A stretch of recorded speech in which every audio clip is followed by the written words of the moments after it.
নমস্কার, আপনারা দেখছেন ডিজিটাল খবরিলাল বাংলা। অভিষেক বন্দ্যোপাধ্যায়, যিনি তৃণমূল কংগ্রেসের সর্বভারতীয় সাধারণ সম্পাদক, সর্বভারতে তৃণমূল কংগ্রেসের পাখনা মেলে দেওয়ার জন্য রীতিমতো তৎপর। তিনি বঙ্গে তৃণমূল সুপ্রিমোর পর যদি সেনাপতিত্ব তৃণমূলে কেউ করে থাকে একমাত্র অভিষেক বন্দ্যোপাধ্যায়। এমনকি ভোটের ফলাফলে এক রেকর্ডও গড়তে দেখা গেছে তাকে। বঙ্গে তৃণমূল কংগ্রেস একাই লড়েছে, বিজেপি এবং বাম কংগ্রেস সবার বিরুদ্ধে।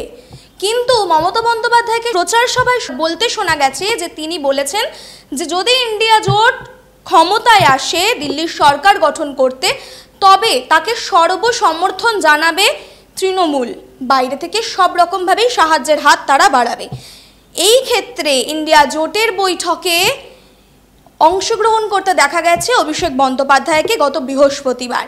এবার বঙ্গে কংগ্রেসের কোনো কাজে কোনো কথাতেই খুব একটা সহমত পোষণ করতে তৃণমূলকে দেখতে পাওয়া যায় না। কিন্তু এই ইন্ডিয়া জোটের বৈঠকে কংগ্রেসের যে সিদ্ধান্ত নেওয়া হয়েছে তাতে সহমত পোষণ করতে দেখা গেছে তৃণমূল কংগ্রেসের তৃণমূল সুপ্রিমোর প্রধান প্রতিনিধিত্ব করতে যাওয়া অভিষেক বন্দ্যোপাধ্যায়কে। কিন্তু এও শোনা যাচ্ছে যে সম্পূর্ণ সমর্থন তিনি করেননি। রাজনৈতিক মহল সেটাই আশঙ্কা জানাচ্ছে, সূত্র মারফত সেটাই জানাচ্ছে। কিন্তু এর কারণ কি? কারণ এই বৃহস্পতিবারই তাকে আলাদা করে বৈঠক করতে দেখা গেছে। কিন্তু এই আলাদা করে বৈঠক করে তিনি কি করতে চাইছেন? তিনি কি কংগ্রেসবিহীন এক নতুন দল গড়তে চাইছেন? সেটাই তো এখন ভাবছে রাজনৈতিক মহল, সেটাই আশঙ্কা করছে। এবং এই যে বৈঠক সন্দেহের বীজ ইতিমধ্যেই বপন করে দিয়েছে যে তাহলে কি অভিষেক বন্দ্যোপাধ্যায় কংগ্রেসবিহীন জোট তৈরি করছেন? কিন্তু কংগ্রেসবিহীন জোট তৈরি করার প্রয়োজনটাই বা পড়ল কেন? ইতিমধ্যেই আমরা দেখতে পেয়েছি যে এনডিএ এবং ইন্ডিয়া জোট দুই জোটই নীতিশ কুমার এবং চন্দ্রবাবু নাইডুকে নিয়ে রীতিমতো টানাটানি করছিল।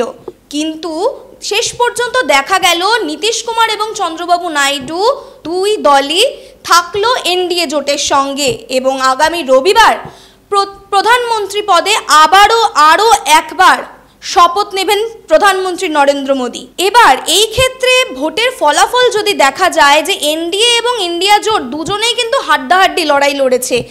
ইন্ডিয়া জোট একেবারে নতুন দল হয়েও বিজেপিকে কাটায় কাটায় টক্কর দিয়েছে, কিন্তু এই টক্কর দিয়েও কিন্তু কোনো রকম গতি তারা করতে পারেনি, কোনো সুবিধা তারা করতে পারেনি। এবার ইন্ডিয়া জোট যে কাটায় কাটায় টক্কর দিয়ে মোটামুটি ভালো জায়গায় এসে গিয়েছে, কিন্তু যদি তারা এই সরকার এই 2024-এর লোকসভায় গড়তেও পারত, তবুও তৃণমূল কংগ্রেস কি কোনো সুবিধা পেত? কোনো তৃণমূল কংগ্রেসের কি কোনো চিহ্ন সেখানে থাকতো? শুধুমাত্র এক শরিক দল হিসেবেই এবং সাংসদ পদ নিয়েই থাকতো। কারণ সেখানে প্রধানমন্ত্রিত্ব করতে দেখা যেত রাহুল গান্ধীকে। গান্ধী পরিবার নিজেদের লোককেই সব সময় প্রাধান্য দেয়, এটাই কিন্তু আমরা বারংবার দেখে এসেছি। এবং এক্ষেত্রে যে তার অন্যথা হতো না সেটা কিন্তু রাজনৈতিক মহল ইতিমধ্যেই ভেবে নিয়েছে। ইন্ডিয়া জোটের প্রধানমন্ত্রী যদি রাহুল গান্ধী হয় তাহলে কোনোভাবে পরিচিতি পাবে না অভিষেক বন্দ্যোপাধ্যায়। এবং সেই জন্যই কি তাহলে কংগ্রেসবিহীন জোট তৈরি করতে তৎপর হয়ে উঠেছেন অভিষেক বন্দ্যোপাধ্যায়? এবং সেই জন্যই কি মমতা বন্দ্যোপাধ্যায় তার হয়ে প্রতিনিধিত্ব করতে বৈঠকে পাঠালেন অভিষেক বন্দ্যোপাধ্যায়কে, যাতে কংগ্রেসবিহীন যদি জোট তৈরি হয় তাহলে তার মুখ্য মুখ হিসেবে পরিচিতি অভিষেক বন্দ্যোপাধ্যায় পায়? সে সমস্ত কিছুই রাজনৈতিক মহল ভাবছে। আগামী রবিবার শপথ নিতে চলেছে নরেন্দ্র মোদী। সেই সমস্ত আপডেট এবং এই যে জল্পনা কল্পনার রাজনৈতিক মহলে চলছে, সেই সমস্ত জল্পনা কল্পনার পরিণাম কি হলো, সে সমস্ত আপডেট পেতে দেখতে থাকুন ডিজিটাল খবরিলাল বাংলা। কারণ ডিজিটাল খবরিলাল বাংলা মানেই খবর আপনাদের, নজর আমাদের। ডিজিটাল খবরিলাল, খবর আপনাদের, নজর আমাদের।